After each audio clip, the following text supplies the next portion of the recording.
अस्सलाम वालेकुम, बिस्मिल्लाहिर्रहमानिर्रहीम। डार एजुकेशन की जावा ट्यूटोरियल सीरीज़ के सेशन नंबर 39 के अंदर आज हम देखेंगे कि हम किस तरीके से फ़ाइल से अपने डाटे को रीड कर सकते हैं।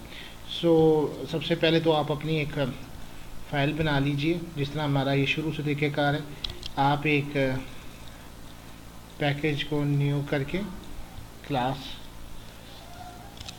और फाइल रीड एग्जाम्पल के नाम से इसको बनाते हैं और फिर पब्लिक स्टैटिक वाइड मेन इसके साथ देते हैं। अच्छा, सबसे पहले इम्पॉर्टेंट तीन चीज़ ये कि जिस तरह से लास्ट टाइम पे हमने बनाया था उसके अंदर हमने फ़ाइल को सबसे पहले तो कुछ फ़ाइलों को इंपोर्ट करना है। Import Java dot IO dot buffer reader, कुछ इस तरह से फाइल्स हैं।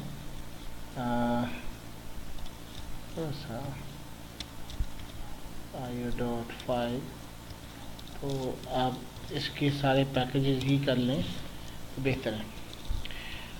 सबसे पहले तो हमें एक बफर रीडर करने की ज़रूरत है, जैसे BR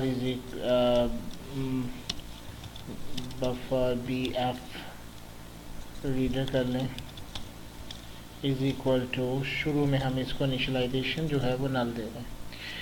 इसकी क्या वजह, देखें जो डाटा आपके पास एक फ़ाइल है उसमें हो सकता है कई हज़ार लाइन्स हों, सैकड़ों करैक्टर्स हों।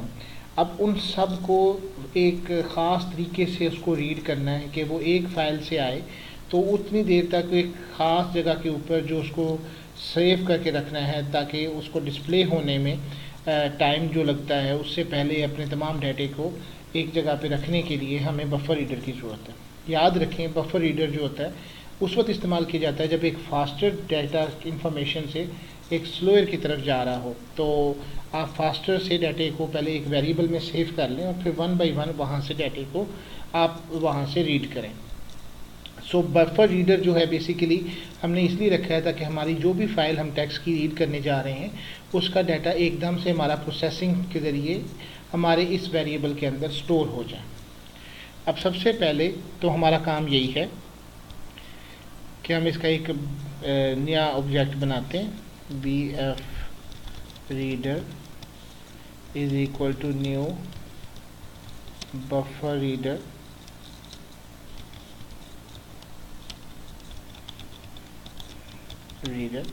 और उसके अंदर हमें एक न्यू फाइल रीडर चाहिए जिसमें से आपने एक फ़ाइल को रीड करना है। दो ब्रैकेट्स यहाँ पे देख लीजिएगा, दो स्मॉल के अंदर आपने वो वाली फ़ाइल का नाम देना है जिसमें आपने कुछ डाटा रखा है। लेट्स सपोज मैंने अपनी फ़ाइल ये हेल्प फाइल डॉट टेक्स्ट बनाई थी, मैं यही वाला न्यू फाइल का जो नाम है वो यहाँ पे डिलीवर कर देता हूँ। इसके बाद आप इस पर क्लिक करते हैं और देखिएगा कि एरर क्या है। कहता है कि surround with try catch add throws declaration. इसका मतलब ये है कि ये जो अभी हमने लाइन ऑफ कोड लिखी है इसके अंदर पॉसिबिलिटी ये है कि एरर आ सकता है, एक्सेप्शन आ सकती है। जिस तरह हमने ट्राई कैच लास्ट टाइम पे भी देखा था, आप इसको surround with the try catch element कर दीजिए। आप देखेंगे कि इसके अंदर ऑटोमेटिकली पहली एक्सेप्शन उसने लगाई है, file not found exception. Possibility ये है कि ये शायद फाइल ही मौजूद ना हो, ऐसा पॉसिबल है। अगर ऐसा है तो फिर आपका ये एरर आएगा। इसके अलावा भी आप अगर एक कैच और भी लगाना चाहें तो IO एक्सेप्शन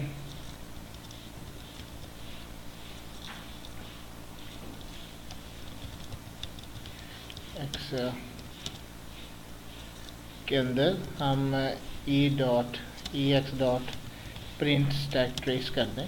स्टैक ट्रेस का मतलब ये होता है कि आपकी वो जो सारी इंफॉर्मेशन हैं उसको जो स्टैक में आ रही हैं उनको 1 बाई 1 करके जनरेट करें। अच्छा, अब यहाँ तक तो हमारा काम हो गया कि हम फाइल तक पहुँच गए, लेकिन अब हमने उसके डाटे को 1 बाई 1 अपनी तरफ डिस्प्ले करवाना है। इसके लिए हमें एक वेरिएबल बनाते हैं, जैसे कि फॉर एग्जांपल स्ट्रिंग वेरिएबल है लाइन रीडर के तौर पे, यानी जो भी हमारे पास डाटा आ रहा है वो लाइन रीडर की तरफ जाएगा। अब हमने एक लूप लगाना है। लूप की ज़रूरत हमें क्यों है, ताकि जो डाटा है उसको हमने 1 by 1 line by line read करना है और अनटिल और अनलेस उस वक्त तक रीड करना है जब तक कि हमारे पास तमाम लाइंस हम उसकी रीड नहीं कर जाते। तो इसके लिए सबसे पहले आप अपनी लूपिंग को समझिए। हमने ये देखना है कि हमारी फ़ाइल के अंदर कुल कितनी नंबर ऑफ़ लाइंस हैं, और यहाँ पे जो इन्फॉर्मेशन है वो उस वक्त तक डिस्प्ले हो जब तक कि हमारे पास एक आखिरी लाइन भी वहाँ पे हम उसको डिस्प्ले करवा दें और उसकी वैल्यू नेगेटिव आ जाए। तो हमारे पास है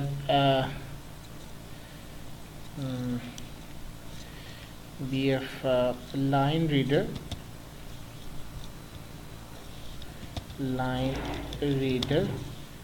डॉट, देखें यहाँ पे ऑप्शन बहुत सारी हैं, इक्वल है, इज़ एम्प्टी है, लेंथ है, सब्सट्रैक्शंस हैं, ये सारी की सारी हमारे पास जो भी इंफॉर्मेशन है वो हमारे पास स्ट्रिंग की है। लेकिन हमने इसकी स्ट्रिंग की ऑप्शन नहीं इस्तेमाल करनी, बल्कि इक्वल लगा के जो हमारे पास BF रीडर है डॉट रीड लाइन, हमने इस वैल्यू को गेट करना है। लेकिन ये सारी वैल्यू हमने किसी के बराबर रखनी है, इसलिए ये सारे को हम एक और ब्रैकेट में इंक्लूड करते हैं, is not equal to null. और हम ये कहते हैं कि ये उस वक्त तक लूप चलता रहे जब तक कि ये लाइन रीडर के अंदर, ये जब तक रीड करते रहेगा लाइंस को, बफर रीडिंग लाइन करता रहेगा, वो वैल्यूज़ लाइन रीडर के पास आती जाएंगी। ये उस वक्त तक ये चलता रहे जब तक कि इसकी वैल्यू नल नहीं हो जाती। और अब अगर हम इसको system dot out dot println दें और इसके अंदर हम लाइन रीडर को डिस्प्ले करवा दें, ये हमारी जो है स्पेलिंग थोड़े से मिस्टेक है, इस पर ध्यान दिए लिया करें, लिखते हुए समटाइम मिस्टेक हो जाती है। अब एक काम हमें और करना है, वो ये है कि अगर हमारा ये काम ख़त्म हो जाए तो फाइनली ब्लॉक, जिस तरह हमने लास्ट टाइम पे कहा था, उसके अंदर हमें इसको क्लोज़ करना ज़रूरी है। जो भी फाइल आप एक दफ़ा स्टार्ट करते हैं या ओपन करते हैं उसको आपको क्लोज़ भी करना है। तो BF रीडर जो है हमारे पास, इसको आप क्लोज़ कर दीजिए। जब आप इसको क्लोज़ करने के ऊपर आएंगे तो आपके ऊपर एक अनहैंडल एक्सेप्शन और आएगी। आप इसको भी एक दफ़ा surround with the try catch के साथ आप इसको हैंडल कर सकते हैं कि अगर आप ये पॉसिबिलिटी नज़र आ जाए। अब इसको हम रन करते हैं। अब जब जहाँ पे हमारी फाइल्स पड़ी हुई हैं हम उसको देखते हैं, इसको execute, you can see that कि ये ऑटोमेटिकली ये वही 2 लाइंस हैं जो हमारी फ़ाइल के अंदर मौजूद थी। लेट्स सपोज आप फाइल क्लास में आते हैं और यहाँ पे वही 2 लाइंस लिखी हुई हैं। जैसे ये मैं एक प्रोग्राम को एग्जीक्यूट करता हूँ, थैंक्स फॉर वाचिंग आवर टार एजुकेशन ट्यूटोरियल। तो इसको मैं एग्जीक्यूट करता हूँ। अब मेरी ये फ़ाइल जो है ये सॉरी, यहाँ पे सेमी कॉलन में भूल गया हूँ। अब ठीक है, सॉरी, जल्दी में प्रिंट, थोड़ी सी मेरे से मिस्टेक हो जाती है, प्रिंट एलन। अब ठीक है, अब इसको आप एग्जीक्यूट कीजिए। File created successfully. अगर आप इसको देखना चाहें तो जहाँ पे हमारी फाइल्स पड़ी हुई हैं, फॉर एग्ज़ाम्पल सी के अंदर जावा वर्क, जावा सेशंस, और ये हमारी हेल्प फाइल पड़ी हुई है, इसको हम ओपन करते हैं। यू कैन सी कि मैंने जो लिखा वो इसके अंदर आ रहा है।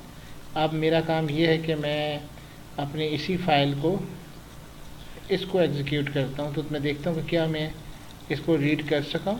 आप इसको एग्जीक्यूट कीजिए तो देखिए कि वो लाइन बाई लाइन इसको रीड कर रहा है। तो thank you watching for the education tutorial. Please subscribe our channel for further information technology tutorials. Thank you very much.